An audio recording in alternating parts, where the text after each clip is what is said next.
See this code has loaded the data. Sort the table Manchester United in the ascending order according to the game time.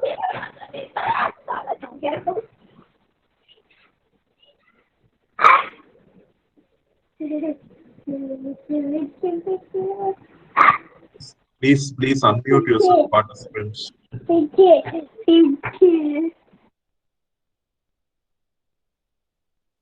Yes, thank you. So we are going to sort the data from the table using the game time variables. Already we have seen how to sort how to sort a table. So we are going to use the sort rows command, and we are going to see which variable we are going to sort. See here, manu equal to sort rows of the manu table, and I'm going to sort it based on game time. And if I don't mention anything, it is assumed to be I'm going to sort that in ascending order. See here the dates, it is sorted in ascending order from 2015 till the 2016. So it is in ascending order. Okay. So it is sorted in ascending order.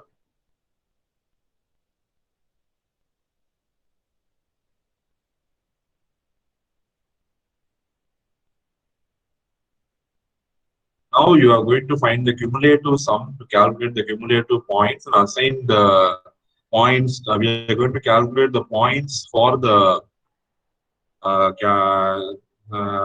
points calculated for the each team. So you are going to use the cumulative sum function. So the cum sum function is available already, and I'm going to use manu.points, and I'm going to find the cumulative points of all the teams. So individual points of each team is known. So I'm going to find the cumulative total points. I'm going to add and see what is the answer.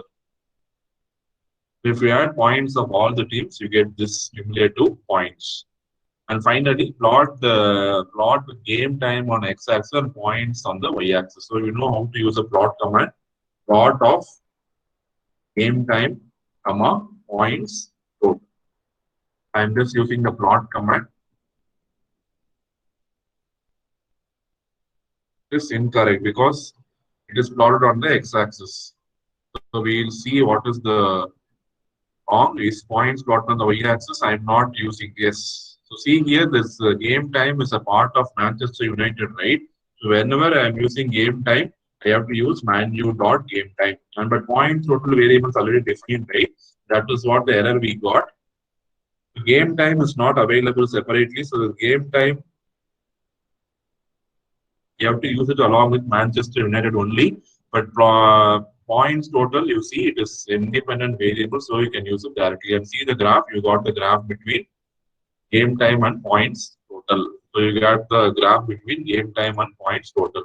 Okay. Very simple. Just I'm going to calculate I'm going to sort the rows in ascending order. I'm going to calculate the cumulative points, and I'm going to plot both. I've done that only. Okay. Same way, I'm going to work with other premium league data. So the premium league points data is available. I'm going to work